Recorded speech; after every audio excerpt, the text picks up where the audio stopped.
Hello students, मैं रोहन सिसोदिया स्वागत करता हूं आपका गामा चैनल पर। आज का हमारा टॉपिक है प्रपोर्शन। जब भी रेशियो आता है तो प्रपोर्शन साथ में आता ही आता है और डेली लाइफ में भी आप लोग प्रपोर्शन काफ़ी यूज़ करते हैं, भले ही आपको पता नहीं हो। तो आज जब हम इनको करेंगे तो आपको और क्लैरिटी आएगी और समझ में आएगा कि हम लोग प्रपोर्शन रात दिन यूज़ करते हैं। तो देखते हैं हम आज की हमारी आउटलाइन। सबसे पहले हम देखेंगे बेसिक कंसेप्ट, उसके बाद हम देखेंगे कुछ रूल्स प्रपोर्शन के, फिर हम करेंगे कुछ एग्जाम्पल्स ताकि आपको क्लैरिटी आए कैसे अप्लाई करना है, और सबसे एंड में रहेगा आप लोगों के लिए प्रैक्टिस सेट। तो चलते हैं हम लोग क्लासरूम में। डियर स्टूडेंट्स, अगर सभी एग्जाम रिलेटेड कंटेंट आप एक ही चैनल पर चाहते हो तो अभी इस चैनल को सब्सक्राइब करें और बेल आइकन को प्रेस करें। और अगर एग्जाम प्रेप को आप हाई लेवल पर ले जाना चाहते हैं तो डिस्क्रिप्शन में आपको ऐप और टेलीग्राम चैनल का लिंक मिल जाएगा। तो सबसे पहले हम देखते हैं डेफिनेशन प्रपोर्शन की। A proportion is just an expression setting two ratios equal to each other. तो proportion basically equality of ratios बताता है। अगर दो रेशियो आपस में इक्वल हैं तो हम कहेंगे कि आपस में क्या है, प्रपोर्शन में। तो आप यहां देख सकते हो, ये पहला रेशियो है A/B और ये दूसरा रेशियो है C/D। अगर ये आपस में इक्वल हैं तो हम कहेंगे कि ये आपस में प्रपोर्शन में। और समझते हैं इसे। तो ये कुछ रेशियोज है हमारे सामने। अगर ये सब आपस में इक्वल हो जाए तो हम कहेंगे कि ये सब प्रपोर्शन में। तो जब हम इनको सिंप्लीफाई करेंगे तो ये भी 1/2 आएगा, ये भी 1/2 आएगा और ये भी 1/2 आएगा। तो हम कह सकते हैं कि इनमें से कोई भी आप दो रेशियो ले लो, ये आपस में प्रपोर्शन में, क्योंकि A/B is equal to C/D हो रहा है इन सभी केसेस में। तो अब आपको क्लियर हो गया होगा कि प्रपोर्शन होता क्या है। अब प्रपोर्शन को हम एक रियल लाइफ एग्जांपल से भी समझते हैं। तो मानो कि अगर हमें 1 कप चाय बनाना है और इसमें 1 टी बैग लगेगा और 2 शुगर की क्यूब्स लगेंगे। तो डेली जब हम चाय बनाते हैं तो इस रेशियो में हम टी बैग और क्यूब्स को डालते हैं। अब मान लो किसी दिन गेस्ट आ गए आपके घर और 1 कप चाय नहीं बनाना हो आपको और 4 कप चाय बनाना हो। उस केस में आपको कितने टी बैग लगेंगे और कितने शुगर क्यूब्स लगेंगे, ये हम प्रपोर्शन से बहुत इजीली निकाल सकते हैं। देखते हैं इसको अपन। तो पहले तो हम कप अपॉन टी बैग निकालें। कप अपॉन टी बैग, तो 1 कप में हमें 1 टी बैग लगता है ना। अब हमारे कप अगर बढ़ के कितने हो गए, 4 हो गए, तो कितने टी बैग लगेंगे ये हमें निकालना है। इसको क्रॉस मल्टीप्लाई करेंगे हम, तो x कितना आ जाएगा हमारा, टी बैग्स कितने आ जाएंगे, 4 आ जाएंगे। तो 4 कप में 4 टी बैग लगेंगे। अब हम शुगर क्यूब्स भी देख लें कैसे निकालेंगे।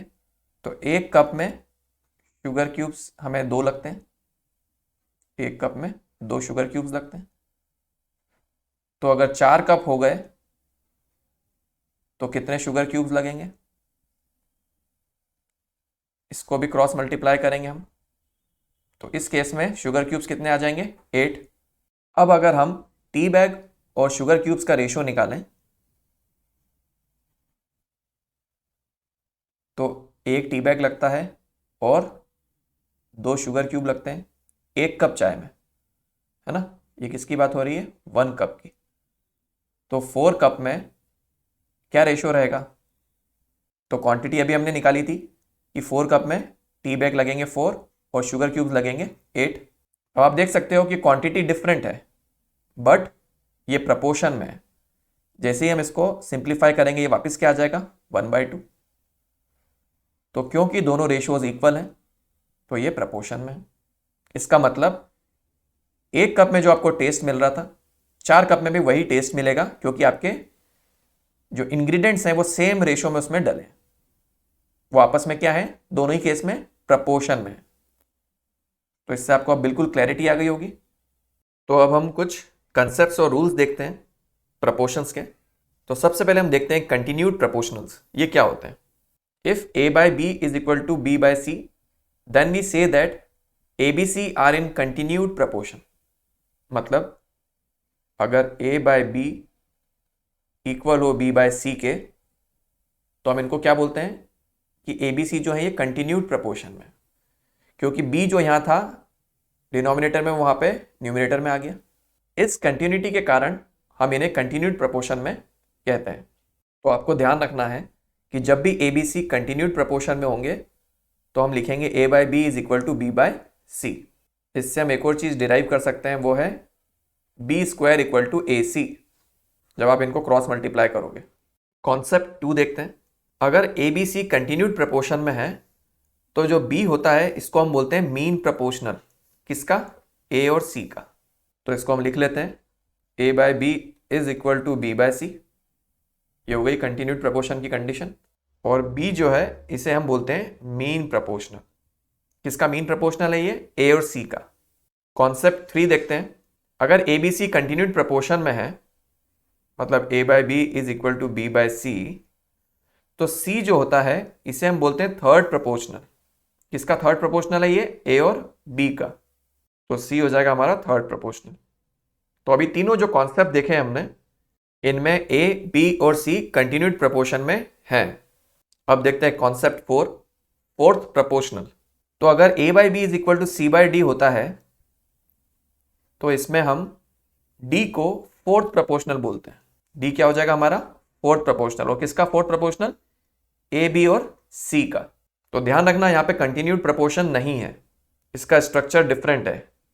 यहाँ पे a by B is equal to C by d है। अब इनके बेसिस पर कुछ क्वेश्चंस भी होते हैं, उनको देखते हैं हम। ये हमारा फर्स्ट क्वेश्चन है। तो क्वेश्चन में कह रखा है कि 3x और 12 कंटिन्यूड प्रपोर्शन में है और हमें x की वैल्यू फाइंड करना है। कंटिन्यूड प्रपोर्शन की कंडीशन क्या है? a by B is equal to b by c. अब क्योंकि कंटिन्यूड प्रपोर्शन में है तो ये हो जाएगा a, ये हो जाएगा b और ये हो जाएगा c। तो हम लिखेंगे 3 by x is equal to x by 12। Cross multiply करेंगे तो हमें मिलेगा x square is equal to 3 into 12 equal to हो जाएगा 36। तो x की वैल्यू आ जाएगी 6। यही हमें निकालना था क्वेश्चन में। नेक्स्ट क्वेश्चन देखते हैं। इस क्वेश्चन में पूछा है what is the mean proportion of 121 and 9। Mean proportion की बात कर रहे हैं, मतलब नंबर्स तो कंटिन्यूड प्रपोर्शन में है, तो a by B is equal to b by c होगा। मीन प्रपोर्शन मतलब किसकी बात हो रही है? b हमें निकालना है। तो हमें ये दिया हुआ है a और ये क्या हो गया हमारा? c। तो हम लिखेंगे 121 upon b is equal to b upon 9। ये हो जाएगा b square is equal to 121 into 9। तो b हो जाएगा under root of 121 into 9।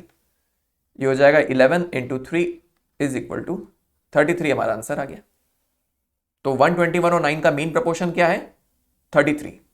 Third question देखते हैं।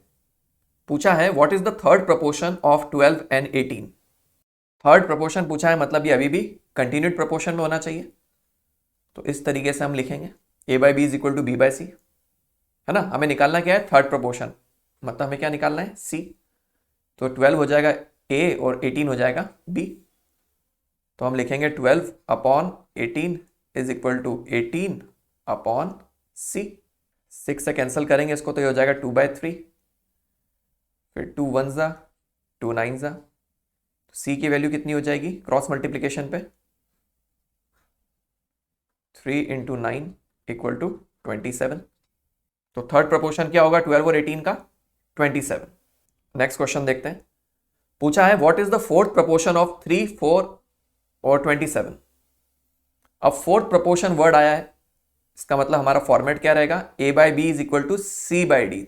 ध्यान रखना यहाँ पे हमने कंटिन्यूड प्रपोर्शन नहीं लिया है।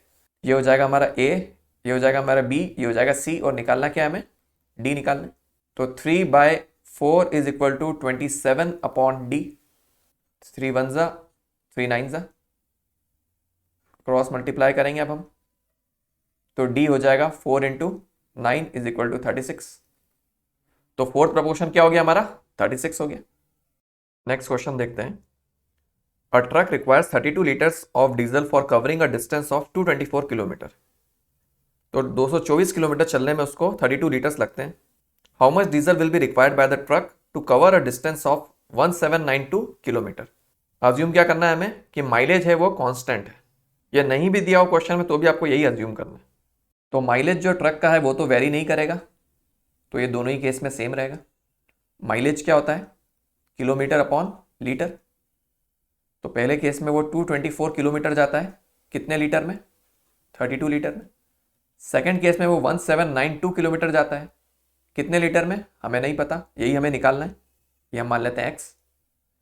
अब हम करेंगे क्रॉस मल्टीप्लिकेशन, तो x हो जाएगा 1792 इंटू 32/224, ये जाएगा 7 से, और इसको सॉल्व करेंगे तो हमें मिल जाएगा 256 लीटर। तो 1792 किलोमीटर जाने में हमें 256 लीटर लगेगा। इसको हम यूनिटरी मेथड से भी कर सकते थे, बट यहाँ पे हमने इसको कैसे किया है, प्रपोर्शन की मेथड से। नेक्स्ट क्वेश्चन देखते हैं। What numbers must be added to each of the numbers 5, 9, 7, 12 to get the numbers which are in proportion. तो ऐसा कौन सा नंबर ऐड करें इन चारों नंबर में कि आपस में प्रपोर्शन में हो जाए। तो प्रपोर्शन की कंडीशन क्या होती है, a/b is equal to c/d। तो 5/9 में क्या ऐड करें और 7 और 12 में क्या ऐड करें कि ये प्रपोर्शन में हो जाए। तो हम मान लेते हैं उस नंबर को x।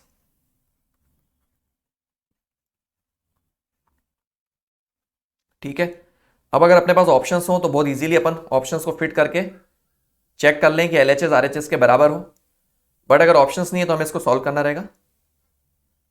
तो अभी हम सॉल्व कर लेते हैं, क्रॉस मल्टीप्लाई करेंगे।